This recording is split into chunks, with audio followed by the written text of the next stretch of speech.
बोरे के अंदर महिला का शव बरामद होने से इलाके में मचा हड़कंप। हावड़ा के जगत वल्लभपुर से एक सनसनीखेज मामला सामने आया है।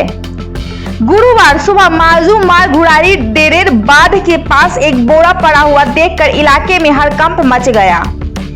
जब स्थानीय लोगों ने बोरा खोलकर देखा तो उसके अंदर से 55 साल की महिला सुषमा डेरे का शव बरामद हुआ। बताया जा रहा है कि महिला बुधवार शाम से ही लापता थी। इस घटना के बाद जगत वल्लभपुर थाना की पुलिस मौके पर पहुंची और शव को कब्जे में लेकर पोस्टमार्टम के लिए भेज दिया। पुलिस ने महिला के बेटे और बहू को भी हिरासत में लेकर पूछताछ शुरू कर दी है। स्थानीय लोगों का आरोप है कि पिछले कई दिनों से घर में पारिवारिक विवाद चल रहा था। আজকে সকালে এটা দিয়ে লোকজন যাতায়াত করছিল, ওই 10:30টার সময় একজন দেখতে পায় যে একটা বস্তাবন্দি এখানে একটা কিছু পড়ে আছে। তড়িঘড়ি আমাদেরকে ফোন করে, আমরাও থানায় ফোন করি। এখানে যে সিভিক আছে সিভিকও থানাতে ফোন করে। ওখান থেকে তড়িঘড়িভাবে বড়বাবু এসছেন। বড়বাবু নিজে হাতে ওই বস্তাটা কাটার পরে দেখা গেল সুষমা দেবে বলে এক ভদ্রমহিলা বস্তাবন্দি হয়ে আছে। তাকে মানে কে বা কারা মেরে এখানে ফেলে দিয়েছে। এটা মাজু ও জগৎবল্লভপুর থানার মাজু অঞ্চলের চংগালি গ্রামের দেরে পাড়ায় বাড়ি।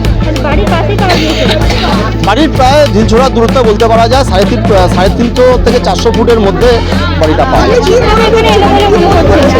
আমরা তো পরিষ্কারভাবে দেখতে পাচ্ছি, যেটা মনে হচ্ছে যে এখানে কোনো রকমভাবে মেরে ফেলে দিয়ে গেছে।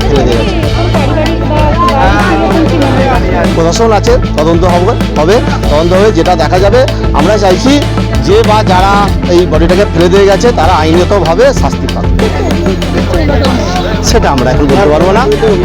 যেটা যে বস্তার বাড়িরই এবং ওনার বাইক ঢাকা দেওয়া হতো, হ্যাঁ একদম ঠিক বলেছেন। যেটা বস্তাটা বা যেটা বাইক ঢাকা দেওয়ার যে তিরপলটা ছিল সেটা ওদের বাড়িরই তিরপল, ওদেরই বস্তা। সেটা আমরা ওর ছেলে এসে বাড়ির যে জড়িত আছে ওটা প্রশাসন দেখবে, প্রশাসন ঠিকঠাকভাবে তদন্ত করে দেখবে। আমি অশোক সিং।